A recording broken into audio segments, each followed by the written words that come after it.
నమస్కారం, నా పేరు దివ్య. వార్తల్లో ముందుగా ముఖ్యాంశాలు.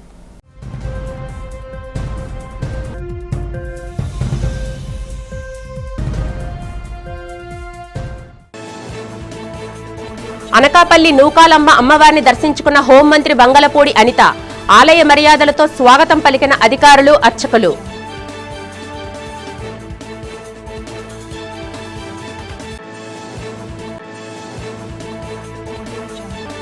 కూటమి పాలనలో ఉత్తరాంధ్రకు స్వర్ణయుగమేనన్న Vizianagaram MP Kalisetti Appalanaidu. Nakkapalli steel plant నిర్మాణంతో ఉత్తరాంధ్రకు నూతన అధ్యయనం మొదలవుతుందని వెల్లడి.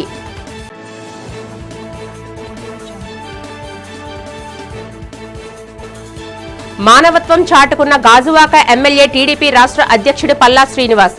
క్యాన్సర్తో బాధపడుతున్న యువతికి ప్రభుత్వం నుంచి భరోసా.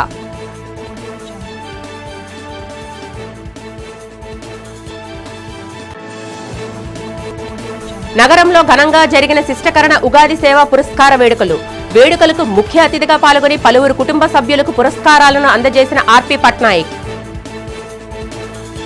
ఉత్తరాంధ్ర అభివృద్ధిలో సరికొత్త అధ్యాయం మొదలవుతుంది. దాదాపు 1.5 లక్షల కోట్ల భారీ పెట్టుబడితో నిర్మించనున్న దేశంలో అతిపెద్ద గ్రీన్ ఫీల్డ్ ఇంటిగ్రేటెడ్ స్టీల్ ప్లాంట్కు ముఖ్యమంత్రి చంద్రబాబు నాయుడు రేపు శంకుస్థాపన చేయనున్నారు. ఈ ప్రాజెక్టు ద్వారా 1,00,000 మందికి పైగా యువతకు ఉపాధి లభించనుందని ఎంపీ కలిశెట్టి అప్పలనాయుడు వెల్లడించారు. మంగళగిరి ఎన్టీఆర్ భవన్లో జరిగిన మీడియా సమావేశంలో ఆయన మాట్లాడుతూ, కూటమి ప్రభుత్వం అధికారంలోకి వచ్చిన 20 నెలల్లోనే ఉత్తరాంధ్రను పారిశ్రామిక హబ్గా మార్చేలా అడుగులు వేసిందని కొనియాడారు. ఇదే తరుణంలో వైసీపీ అధినేత జగన్మోహన్ రెడ్డిపై ఆయన తీవ్ర విమర్శలు చేశారు. కన్న తల్లిని, చెల్లిని గౌరవించలేని వ్యక్తికి సమాజంలో ఉండే అర్హత లేదని, గత 5 ఏళ్లలో ఉత్తరాంధ్రను దోచుకొని ఉత్తుత్తి ఆంధ్రాగా మార్చారని మండిపడ్డారు. అభివృద్ధిని అడ్డుకున్న జగన్ లాంటి వ్యక్తులను ప్రజలు సామాజికంగా బహిష్కరించాలని ఆయన పిలుపునిచ్చారు. ఉత్తరాంధ్ర ప్రగతి ఈ 2 ఏళ్ళలో అద్భుతంగా జరుగుతుంది. రేపు జరగబోయే ఒక అద్భుతమైన కార్యక్రమం మనం ఉత్తరాంధ్రలో చూడబోతున్నాం. దేశంలోనే అతిపెద్ద గ్రీన్ఫీల్డ్ ఇంటిగ్రేటెడ్ స్టీల్ ప్లాంట్ని శంకుస్థాపన చేయబోతున్నారు గౌరవ ముఖ్యమంత్రి చంద్రబాబు నాయుడు గారు. ఈరోజు 2029కి పూర్తి చేయడానికి ప్రణాళిక సిద్ధం చేసుకుంటూ ఈరోజు ఉత్తరాంధ్ర ప్రజానీకానికి కొన్ని లక్షల మందికి దాదాపు 1,00,000 పైబడి నిరుద్యోగ యువకులకి ఉపాధి అవకాశాలు కల్పించడానికి ఈ ఫ్యాక్టరీని శంకుస్థాపన కార్యక్రమాన్ని శ్రీకారం చుట్టబోతున్నారు. ఖచ్చితంగా ఇది గౌరవ ముఖ్యమంత్రి చంద్రబాబు నాయుడు గారు సంకల్పించుకున్న ఈ కార్యక్రమం 2029కి పూర్తవుతుందని ఆశాభావం వ్యక్తం చేస్తున్నాం. 1.5 లక్షల కోట్ల పెట్టుబడితో ఈ ప్రాజెక్టుని మనం నిర్మాణం చేయబోతున్నాం. ఈరోజు ఉత్తరాంధ్ర దిశని మార్చే దిశగా ఈ ప్రాజెక్ట్ అవుతుందని మీ ద్వారా తెలియజేసుకుంటున్నాం. అలాగే రేపు రానున్న జూన్ నెలలో భోగాపురం ఎయిర్పోర్ట్ మనకు కూడా ప్రారంభమవుతుంది. ఉత్తరాంధ్రను ప్రపంచ స్థాయి పారిశ్రామిక గమ్యస్థానంగా తీర్చిదిద్దడమే లక్ష్యమని కేంద్ర విమానయాన శాఖ మంత్రి కింజరపు రామ్మోహన్ నాయుడు అన్నారు. విశాఖలో నిర్వహించిన సిఐఐ ఆంధ్రప్రదేశ్ వార్షిక సమావేశంలో ఆయన ముఖ్య అతిథిగా పాల్గొన్నారు. ఈ సందర్భంగా ఆయన మాట్లాడుతూ, ముఖ్యమంత్రి చంద్రబాబు నాయుడు స్వర్ణ ఆంధ్రప్రదేశ్ 2047 విజన్కు కేంద్ర ప్రభుత్వం పూర్తి సహకారం అందిస్తుందని ఆయన స్పష్టం చేశారు. ఈ సందర్భంగా 2026-27 సంవత్సరానికి సిఐఐ ఏపీ నూతన చైర్మన్గా ఎస్ నరేంద్ర కుమార్, వైస్ చైర్మన్గా డాక్టర్ జి సాంబశివరావు నియమితులయ్యారు. అనంతరం పారిశ్రామిక భద్రతలో ప్రతిభ కనబర్చిన 64 కంపెనీలకు, కైజన్ విజేతలకు మంత్రి పురస్కారాలు అందజేశారు. ఏఐ అత్యాధునిక సాంకేతికతతో రాష్ట్ర పారిశ్రామిక రంగం మరింత బలోపేతం కానుందని ఈ సదస్సులో పలువురు ప్రముఖులు అభిప్రాయపడ్డారు. ఎయిర్పోర్ట్ది ఆల్మోస్ట్ జూన్ ఎండ్ కల్లా ఆపరేషన్ స్టార్ట్ చేయాలని అన్ని రకాలుగా సిద్ధంగా ఉన్నాం. చాలా శరవేగంగా అవుట్ సైడ్ పార్ట్ అంతా కూడా ఆల్మోస్ట్ 100% అంతా పూర్తయింది. రన్వే కానీ, ట్యాక్సీవే కానీ, టెర్మినల్ ఎక్స్టీరియర్ కానీ, లేకపోతే fire safety building, ATC tower అన్నీ కూడా ఆల్మోస్ట్ పూర్తయి ఎక్విప్మెంట్ కూడా వచ్చాయి. జనవరిలో వ్యాలిడేషన్ ఫ్లైట్ కూడా చేసాం. టెర్మినల్ ఇంటర్నల్ వర్క్స్ ఇప్పుడు జరుగుతూ ఉన్నాయి. అవి కూడా ఫాస్ట్గా చేయించి జూన్ ఎండ్ కల్లా ఒక లక్ష్యం పెట్టుకొని మేము ముందుకెళ్తున్నాం. ప్రధానమంత్రి గారు కూడా దానికి ఇన్వైట్ చేస్తాం. In terms of ATF prices are decided every first of every month. So the impact might be visible from April 1st, but we are continuously engaging with the airlines. The first and foremost is that we want to have safe operations, especially to the Middle East and all other people also.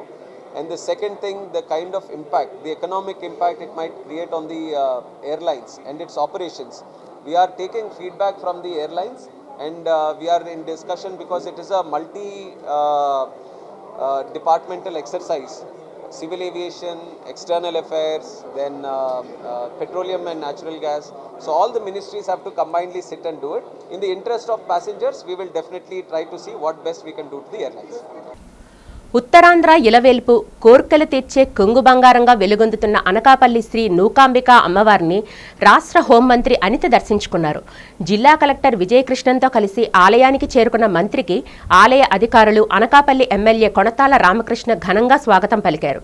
ఈ సందర్భంగా అమ్మవారి ఆలయంలో మంత్రి అనిత ప్రత్యేక పూజలు నిర్వహించారు. దర్శనం అనంతరం అర్చకులు ఆమెకు వేద ఆశీర్వచనం చేయగా అధికారులు అమ్మవారి చిత్రపటాన్ని బహుకరించి తీర్థప్రసాదాలు అందజేశారు. ప్రస్తుతం నెల రోజుల పాటు అత్యంత వైభవంగా జరుగుతున్న నూకాలమ్మ జాతర కోసం ప్రభుత్వం భారీ ఏర్పాట్లు చేసింది. ఈ క్రమంలో క్యూ లైన్లో వేచి ఉన్న భక్తులతో మంత్రి స్వయంగా మాట్లాడారు. వారికి అందుతున్న సదుపాయాలు మరియు ఏర్పాట్లపై అడిగి తెలుసుకున్నారు. భక్తులకు ఎలాంటి ఇబ్బందులు కలగకుండా పకడ్బందీగా జాతరను నిర్వహిస్తున్నామని ఈ సందర్భంగా అధికారులు వెల్లడించారు.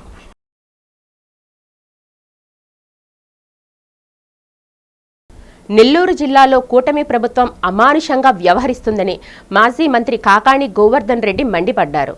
ఈ సందర్భంగా నెల్లూరు వైసీపీ కార్యాలయంలో ఆయన మీడియాతో మాట్లాడారు. రాష్ట్ర మత్స్యకారులు ప్రాణాలకు తెగించి పట్టుకున్న తమిళనాడు అక్రమ బోట్లను మంత్రి నారా లోకేష్ ఆదేశాలతో రాజకీయ లబ్ధి కోసం వదిలేశారని ఆయన ఆరోపించారు. బీదా మస్తాన్ రావు, కావలి సీఐ కలిసి ఈ ఆపరేషన్ నిర్వహించారని, దీనిపై గళం విప్పుతున్న మత్స్యకారులను పోలీసులు బెదిరిస్తున్నారని ధ్వజమెత్తారు. వైఎస్ జగన్ హయాంలో నిర్మించిన ఫిషింగ్ హార్బర్లను కూటమి ప్రభుత్వం ప్రైవేటు పరం చేయాలని చూస్తుందని కాకాణి విమర్శించారు. కనీసం శిలాఫలకాలపై మత్స్యకార సర్పంచుల పేర్లు వేయడానికి కూడా ప్రభుత్వం వెనకాడుతుందని దుయ్యబట్టారు. బాధితులకు న్యాయం జరిగే వరకు వైఎస్ఆర్సీపీ పోరాటం కొనసాగిస్తుందని ఆయన స్పష్టం చేశారు. ప్రైవేటైజేషన్ చేస్తున్నారు అనేటువంటి దాని మీద మత్స్యకారుల సోదరులతో కలిసి నిరసన కార్యక్రమాన్ని చేపట్టినప్పుడు కూడా దాని ప్రస్తావన తీసుకురాలేదు. కారణం ఏమిటంటే సున్నితమైనటువంటి అంశం, రాజకీయాలకు అతీతంగా ఉండాల్సినటువంటి అంశం. దీనిలో రాజకీయాలు ఎక్కడా కూడా జోక్యం ఉండకుండా ఉండాలి. కాబట్టి దీన్ని అధికారులు, ప్రభుత్వం ఏదో ఒక విధంగా చక్కబెట్టి ఎవరైతే బోటును దొంగతనంగా ఆపకరించుకుని వెళ్ళిపోయారో, దొంగతనంగా ఈ ప్రాంతానికి సంబంధించి వేటకు వచ్చిన పరిస్థితుల్లో వాళ్ళ బోట్లని మన వాళ్ళు కట్టడి చేసి తీసుకొచ్చి అక్కడ నిలుపుదల చేశారో, మన పోలీసు అధికారులని ఆ ప్రభుత్వంతో మాట్లాడి ఆ బోటును మరలా తీసుకొచ్చి యథాస్థానంలో ఉంచుతారు అని చెప్పని ఆశించాం. దానికి భిన్నంగా వ్యవహరిస్తూ ఈరోజు ఒకరి మీద ఒకరు చెప్పుకుంటూ మాకేమీ పట్టినట్టుగా ఈరోజు వ్యవహరించేటువంటి తీరు ఏదైతే ఉందో ఇది నిజంగా క్షమించరానేటువంటిది. ఎందుకంటే ఇప్పటికే అనేక సందర్భాల్లో, అనేక సమావేశాల్లో, నేను జిల్లా పరిషత్ చైర్మన్గా ఉన్నప్పటి నుంచి జిల్లా పరిషత్ సమావేశాల్లో మత్స్యకార సోదరులకు సంబంధించినటువంటి గళం వినపడుతూనే ఉంది. కొల్లేరు సరస్సును యుద్ధ ప్రాతిపదికన రక్షించకపోతే పర్యావరణ వినాశనం తప్పదని జల బిరాదరి నేషనల్ కన్వీనర్ బొలిశెట్టి సత్యనారాయణ హెచ్చరించారు. ఈ సందర్భంగా ఆదివారం విశాఖలో నిర్వహించిన మీడియా సమావేశంలో ఆయన మాట్లాడుతూ 1975 నుంచి కొల్లేరులో జరుగుతున్న విధ్వంసం అత్యంత ప్రమాదకరమని ఆందోళన వ్యక్తం చేశారు. గతంలో 2.22 లక్షల ఎకరాల్లో ఉన్న సరస్సు ఆక్రమణల వల్ల నేటు 90,000 ఎకరాలకే పరిమితమైందన్నారు. ఆపరేషన్ కొల్లేరు పేరుతో గత ప్రభుత్వాలు సుప్రీంకోర్టును తప్పుదోవ పట్టించాయని, రాజ్యాంగంలోని ఆర్టికల్ 48A పాలకులు కాలరాస్తున్నారని విమర్శించారు. కొల్లేరులో పక్షుల అంతం మానవ యుగాంతానికి ఆరంభమని పేర్కొన్న ఆయన సరస్సు పరిరక్షణకు ప్రతి ఒక్కరూ ముందుకు రావాలని పిలుపునిచ్చారు.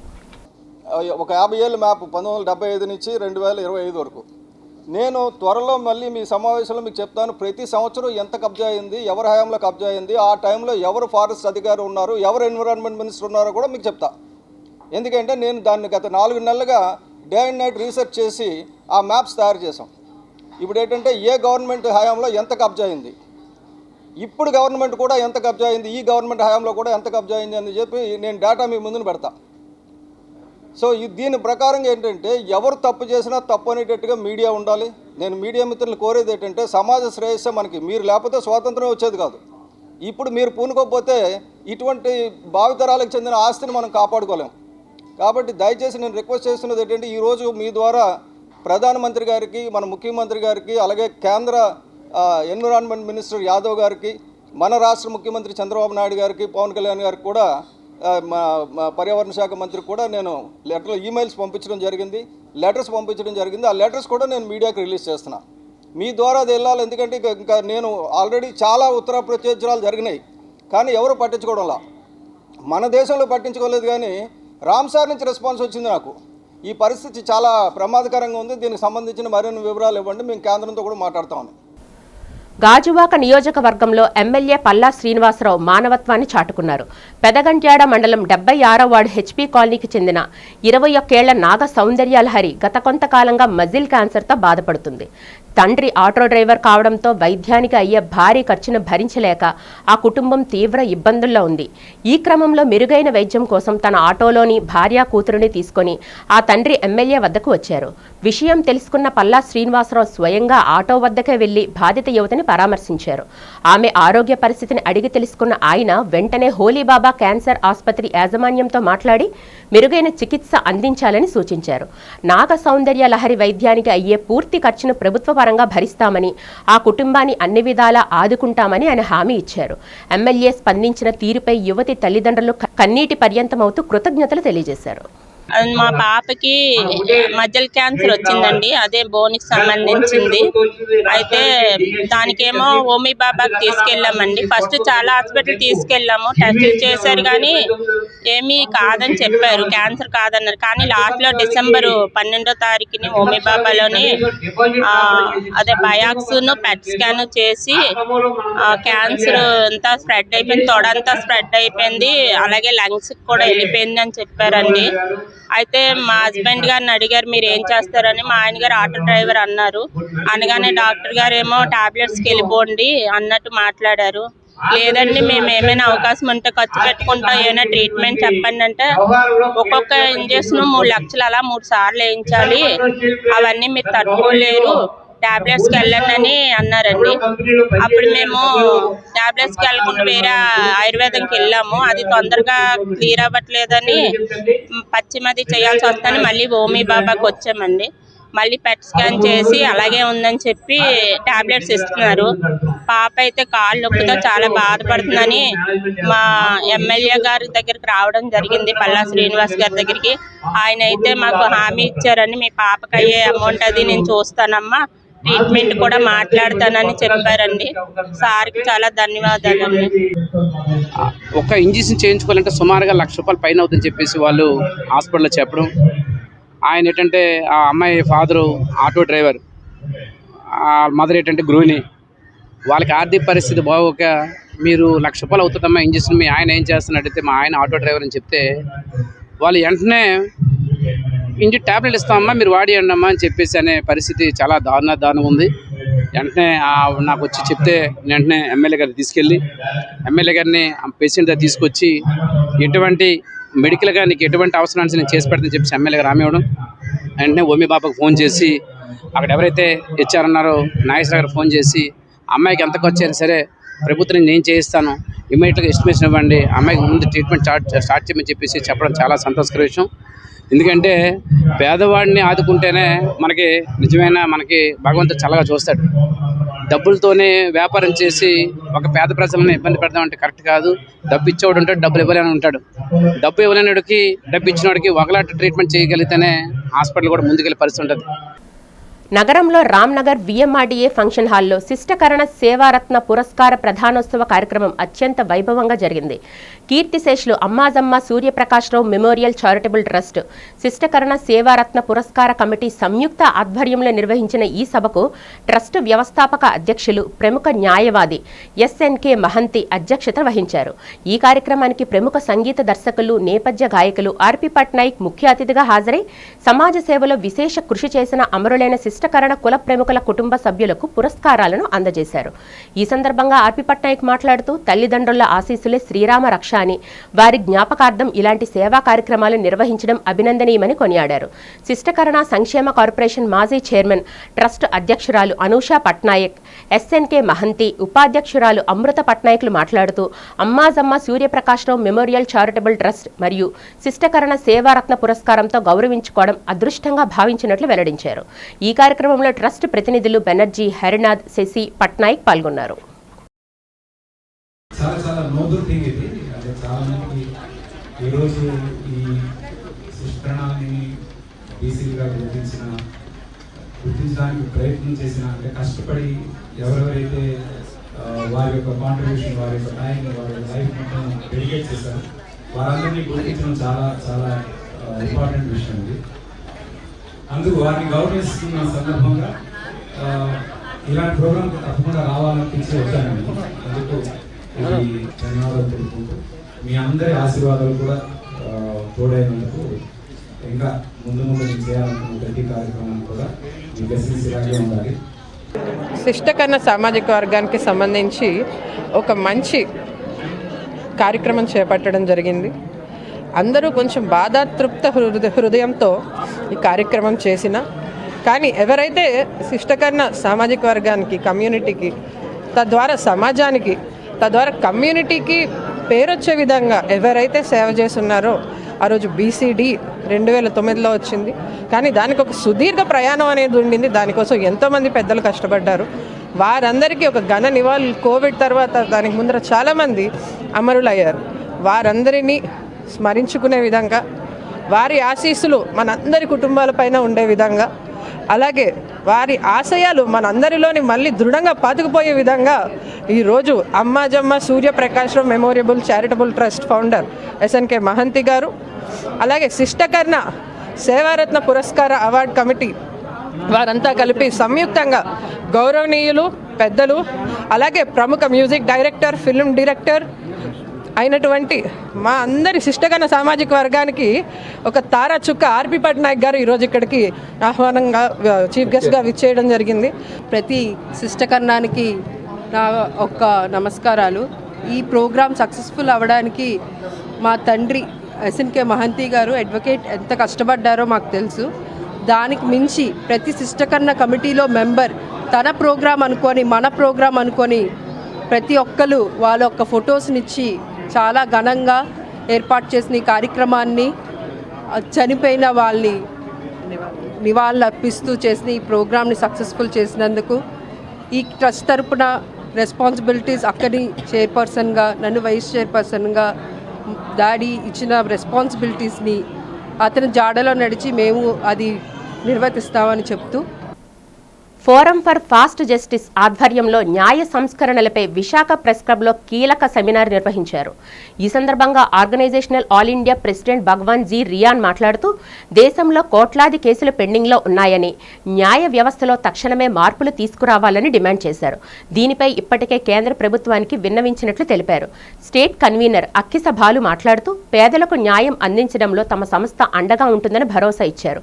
భవిష్యత్తులో చట్టసభలు, న్యాయ వ్యవస్థల మార్పుల కోసం అవగాహన సదస్సులు, వర్క్షాపులు నిర్వహిస్తామని నిర్వాహకులు ప్రకటించారు. ఈ కార్యక్రమంలో జాతీయ ప్రతినిధులు ప్రవీణ్ పటేల్, మురళీకృష్ణ, డి రమణతో పాటు పలువురు న్యాయవాదులు, ఆర్ఎస్ఎస్ కార్యకర్తలు పాల్గొన్నారు. It was a planned a citizens meeting, but I am happy that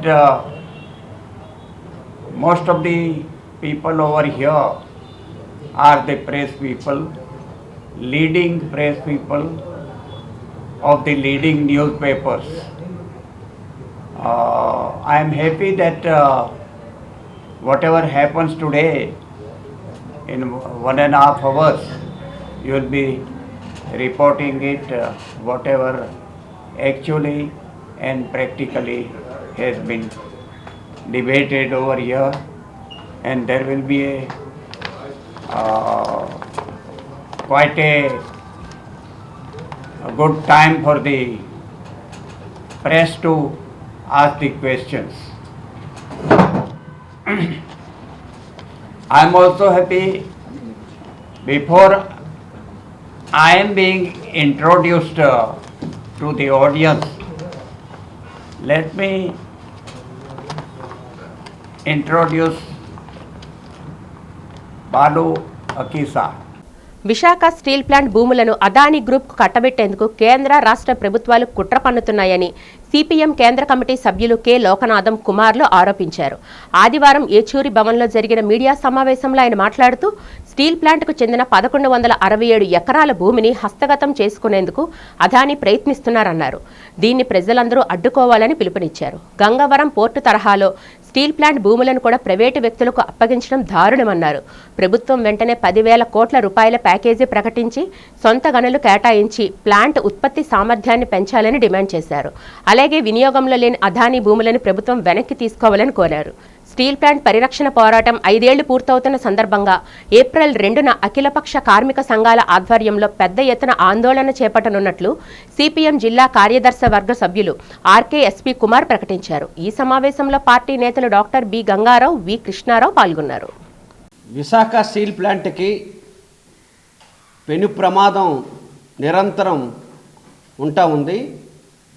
అందులో భాగంగానే ఇటీవల కాలంలో విశాఖపట్నాన్ని అదానీ పట్టణంగా మార్చేసే ప్రయత్నం కేంద్ర రాష్ట్ర ప్రభుత్వాలు చేస్తూ ఉన్నాయి. ఇటీవల కాలంలో మనం చూసుకున్నప్పుడు స్టీల్ ప్లాంట్ భూముల్ని ఎన్ఎండిసికి దాదాపు 1100 పైచిలకు ఎకరాలు 2023లో లీజుకు తీసుకుంది. దానికి సంబంధించిన దాంట్లో ఆ లీజు భూములు ఏవైతే ఉన్నాయో ఆ లీజు భూముల మీద ఈరోజు అదానీ కన్ను పడింది. ఆ భూముల్ని ఏదో రకంగా కాజేసేయాలనే ప్రయత్నం చేస్తున్నారు. ఇటీవల కాలంలో విశాఖపట్నం అదానీ సామ్రాజ్యం విస్తరిస్తూ ఉంది. అంతకుముందు అదానీ పేరుతో డేటా సెంటర్ ఇచ్చారు. డేటా సెంటర్లో కనీసం ఈరోజు కూడా నిర్మాణం జరగలే. విశాఖపట్నం స్టీల్ ప్లాంట్ ప్రైవేటీకరణ చేస్తామని చెప్పి 100% వాటాలు అమ్ముతామని చెప్పి నరేంద్ర మోడీ ప్రకటించిన దగ్గర నుంచి విశాఖపట్నం స్టీల్ ప్లాంట్ కొరమనపాలెం దగ్గర, జీబీఎంసీ దగ్గర 2 శిబిరాలు పెద్ద ఎత్తున గత 5 సంవత్సరాల నుంచి నడుస్తూ ఉన్నాయి. స్టీల్ ప్లాంట్ దగ్గర నడుస్తున్న శిబిరాన్ని పూర్తిగా పోలీసులు, అక్కడ ఉన్నటువంటి యాజమాన్యం నిర్వీర్యం చేశారు. దాన్ని నడపకుండా అడ్డుకట్ట వేశారు. ఇక్కడ జీబీఎంసీ దగ్గర ఏదైతే ప్రజలందరినీ భాగస్వాములు చేసి ప్రజల్ని, ప్రజా సంఘాలని, కార్మిక సంఘాలని అందరి యొక్క సహకారంతో నడుస్తుందో ఇది ఏర్పాటయ్యి రేపు ఏప్రిల్ 2వ తారీఖు నాటికి 5 ఏళ్ళు పూర్తవుతుంది. ఆ రోజు విశాఖపట్నం స్టీల్ ప్లాంట్ ప్రైవేటీకరణ ఆపాలని చెప్పి మొత్తం దీన్ని నిర్వీర్యం చేసే కుట్రలన్నీ ఆపాలని, స్టీల్ ప్లాంట్కి ఏదైతే మెయిన్ డిమాండ్ సొంత గనులు కేటాయించాలని ఉందో ఆ డిమాండ్ తోటి పెద్ద ఎత్తున నిరసన కార్యక్రమం చేపట్టాలని అఖిలపక్ష కార్మిక సంఘాల జేఏసీ తరపున ఇప్పటికే భావించడం జరిగింది. అదే సందర్భంలో ఈరోజు స్టీల్ ప్లాంట్ని రోజు రోజుకి నిర్వీర్యం చేసే కుట్రలు ఒకదాని తర్వాత ఒకటి పొమ్మల్లాగా పొగబెట్టినట్టుగా స్టీల్ ప్లాంట్ నిర్వీర్యం చేసే విధంగా కేంద్ర ప్రభుత్వం, రాష్ట్ర ప్రభుత్వం రెండూ కలిపి చేస్తూ ఉన్నాయి. ఆంధ్ర విశ్వవిద్యాలయం వేదికగా మార్చి 23న ఆచార్య రొక్కం రాధాకృష్ణ 4వ స్మారక ఉపన్యాస కార్యక్రమం నిర్వహించనున్నట్లు ఆంధ్ర విశ్వవిద్యాలయం ఉపకులపతి ఆచార్య జీపీ రాజశేఖర్ తెలిపారు. ఈ సందర్భంగా ఏయూ అకాడమిక్ సెనేట్ మందిరంలో AU institute for development studies Andhra Pradesh ఆధ్వర్యంలో ఏర్పాటు చేసిన విలేకరుల సమావేశంలో వివరాలు తెలిపారు. Institute for development studies Andhra Pradesh సంస్థ ఆంధ్ర విశ్వవిద్యాలయం సహకారంతో ఈ కార్యక్రమం నిర్వహిస్తున్నట్లు పేర్కొన్నారు. మార్చి 23వ తేదీ సాయంత్రం 4 గంటలకు డాక్టర్ వైవిఎస్ మూర్తి ఆడిటోరియంలో ఈ కార్యక్రమం నిర్వహించినట్లు తెలిపారు. ఈ కార్యక్రమంలో ఆచార్య రొక్కం రాధాకృష్ణ 4వ స్మారక ప్రసంగాన్ని యూనివర్సిటీ ఆఫ్ హైదరాబాద్ పూర్వ ఆచార్యులు ఐడిఎస్ఏపి విజిటింగ్ ప్రొఫెసర్ ఆచార్య దువ్వూరు నరసింహారెడ్డి అందించనున్నట్లు తెలిపారు. ఈ కార్యక్రమానికి ముఖ్య అతిథిగా ప్రధానమంత్రి ఎకనామిక్ అడ్వైజరీ కౌన్సిల్ చైర్మన్ ఆచార్య ఎస్ మహేంద్రదేవ్ హాజరవుతున్నారు. ఎకనామిక్ అండ్ సోషల్ స్టడీస్ వీటిలో గ్లోబల్ నేషనల్ పర్స్పెక్టివ్స్ని ఎలా ముందుకు తీసుకెళ్ళాలి అనే ఉద్దేశంతో institute supported and funded by government of Andhra Pradesh స్థాపించారు. సో దాని డైరెక్టర్ ప్రొఫెసర్ ఎస్ గాలిబ్ గారు ఇక్కడ మన ముందున్నారు. వారు ఆంధ్ర యూనివర్సిటీ శతాబ్దోత్సవాలు అవుతున్నాయి. ప్రతి సంవత్సరం ఈ ఇన్స్టిట్యూట్లో ఒక అద్భుతమైన ఎండోమెంట్ లెక్చర్ ఉంది. అది ప్రొఫెసర్ రొక్కం రాధాకృష్ణ ఆయన మెమరీలో మెమోరియల్ లెక్చర్ ఒకటి ఉంది. అది శతాబ్దోత్సవాల్లో భాగంగా ఆంధ్ర యూనివర్సిటీతో కలిపి చేద్దామని వచ్చిన వెంటనే తప్పకుండా రొక్కం రాధాకృష్ణ గారికి ఆంధ్ర యూనివర్సిటీకి అవినాభావ సంబంధం ఉంది. అదేవిధంగా ఈ ఇన్స్టిట్యూట్ పాలసీస్ కానీ, డెవలప్మెంటల్ ఎకనామిక్ పాలసీస్ కానీ సమాజానికి పనికొచ్చేవి కాబట్టి శతాబ్దోత్సవాల్లో భాగంగా 4th memorial lecture of professor Rokkam Radhakrishna ఇది 23వ తేదీ 4 గంటలకి వైవిఎస్ మూర్తి ఆడిటోరియంలో జరుగుతుంది. దీనికి స్పీకర్గా professor Duvvuru Narasimha Reddy former professor university of Hyderabad, Hyderabad central university, honorary visiting professor institute for human development New Delhi. So అటువంటి విద్యావేత్త ఈ 4th memorial professor Rokkam Radhakrishna memorial lecture ఇవ్వడానికి మన దగ్గరకు వస్తున్నారు. So professor Narasimha Reddy, formerly professor of economics at university of Hyderabad and chair professor Sankaran, chair professor at national institute of rural development Hyderabad and currently visiting professor at institute for human development New Delhi. So ఆయన labour economics, agrarian studies, political economy వీటిలో అద్భుతమైన contributions చేసి ఈయన WTO Doha development రౌండ్లోని రక్తదానం ప్రాణదానంగా భావించి తమ gym students ప్రతి ఏటా రక్తదాన కార్యక్రమం నిర్వహించుకోవడం ఎంతో సంతృప్తిని ఇస్తుందని మధు జిమ్ నిర్వాహకుడు మధు తెలిపారు. ఈ సందర్భంగా జిమ్ ప్రాంగణంలో ఏర్పాటు చేసిన రక్తదానం అన్న వితరణ కార్యక్రమం తన తండ్రితో కలిసి ప్రారంభించారు. అనంతరం వారు మాట్లాడుతూ మాజీ ఎమ్మెల్యే దక్షిణ వైసీపీ ఇన్ఛార్జ్ వాసుపల్లి గణేష్ కుమార్ ప్రోత్సాహంతో తాము అనేక సేవా కార్యక్రమాలు చేపడుతున్నామన్నారు. గత 5 ఏళ్లుగా నిర్విరామంగా రక్తదాన కార్యక్రమం చేపట్టడం ఎంతో సంతోషంగా ఉందన్నారు. అంతేకాక 800 మందికి అన్నదానం, పిల్లలకు పుస్తకాలు పంపిణీ కార్యక్రమం నిర్వహించుకోవడం జరుగుతుందన్నారు. రానున్న రోజుల్లో దైవ అనుగ్రహంతో మరిన్ని సేవా కార్యక్రమాలు చేపడతామని వారు పేర్కొన్నారు. నా పేరు మధు జిమ్ కండక్ట్ చేస్తున్నాను లాస్ట్ 5 years నుండి. ఇప్పటికి గ్రాండ్ సక్సెస్ అయ్యింది. అలాగే ఉదయం 30 మంది నుండి 40 మందికి బ్లడ్ డొనేషన్ చేసాం. అలాగే 700 to 800 మెంబర్స్కి ఫుడ్ డొనేట్ చేస్తున్నాం. అలాగే పూర్ పీపుల్కి 20 మెంబర్స్కి పుస్తకాలు కూడా పంచుతాం ఈవినింగ్. ఇది ప్రతి సంవత్సరం చేస్తున్నాం. ఇలాగే ప్రతి సంవత్సరం చేయాలనుకుంటూ మా భగవంతుడు ఆంజనేయం కోరుకుంటున్నాను.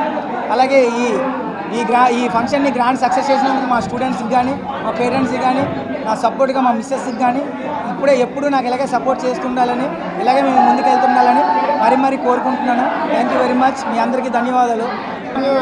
మధు జిమ్ యానివర్సరీ మా అబ్బాయి పెద్ద అబ్బాయి ఈ 5 సంవత్సరాల సెలబ్రేషన్, ప్రతి సంవత్సరం బ్లడ్ డొనేషన్, ప్రతి సంవత్సరం అన్నదానం, ప్రతి సంవత్సరం పేదలకి ఏదో సాయం చేస్తూ ప్రతి కార్యక్రమంలో మా అబ్బాయి ముందుంటాడు. మా అబ్బాయి కూడా వాళ్ళ తాలూకా శిష్యులు కూడా చాలా ఎంకరేజ్ చేస్తుంటారు. వాళ్ళు కూడా కృతజ్ఞతలు చేసుకుంటున్నా. అలాగే నేను వాసుపల్లి గణేష్ కుమార్ ఆదేశాల మేరకు 30వ వార్డు ఇన్ఛార్జి, స్టేట్ ఆర్డీఏ సెక్రటరీగా చేసిన వైఎస్ఆర్సీపీలోని. అలాగే ఆయన ఆదేశాల మేరకు కొన్ని కార్యక్రమంలో సార్ రాలేదు, అన్నగా ప్రవహించండి. అలాగే ఇప్పుడు ఈ కార్యక్రమానికి ఆయనే ముఖ్య అతిథి. అయితే ఆయనకి కొన్ని కారణాలు రాకపోవడానికి ఆయన కార్యక్రమం జరిపించమన్నారు. అలాగే ప్రతి సంవత్సరం ఈ జిమ్, మధు జిమ్ తాలూకా ఈ కస్టమర్స్, ఈ పిల్లలు, ఈ స్టూడెంట్లు చాలా చక్కగా ఆపరేట్ చేసినందుకు పేరున ప్రతి ఒక్కరికి ధన్యవాదాలు తెలుపుకుంటున్నాను. అలాగే ఈ బ్లడ్ డొనేషన్ ప్రతి సంవత్సరం చేస్తున్నారు. అలాగే ప్రతి కార్యక్రమానికి పిల్లలు, వీళ్ళు, పెద్దలు అందరూ సహకరించడానికి క్రీడామిత్రుల ద్వారాగా ఈ అవేర్నెస్ ప్రోగ్రాంకి ప్రతి సంవత్సరం కూడా మేము ఈ కార్యక్రమం కండక్ట్ చేయడం, ప్రతి ఒక్కరు కూడా సహకరించడం, ప్రతి ఒక్కరు కూడా పేరున ధన్యవాదాలు తెలుపుకుంటూ. వార్తలు ముగించే ముందు ముఖ్యాంశాలు మరొకసారి చూద్దాం.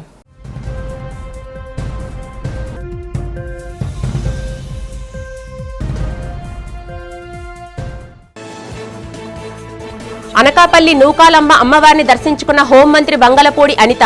ఆలయ మర్యాదలతో స్వాగతం పలికిన అధికారులు, అర్చకులు.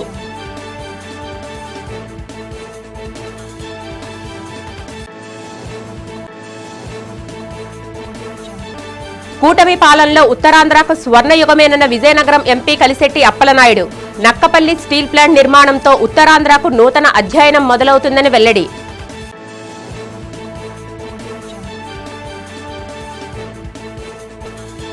మానవత్వం చాటుకున్న గాజువాక ఎమ్మెల్యే టీడీపీ రాష్ట్ర అధ్యక్షుడు పల్లా శ్రీనివాస్.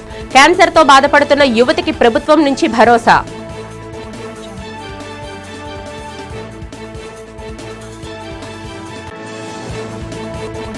నగరంలో ఘనంగా జరిగిన శిష్టకరణ ఉగాది సేవా పురస్కార వేడుకలకు ముఖ్య అతిథిగా పాల్గొని పలువురు కుటుంబ సభ్యులకు పురస్కారాలను అందజేసిన ఆర్పీ పట్నాయక్. ఈ వార్తలు ఇంతటితో సమాప్తం. నమస్కారం.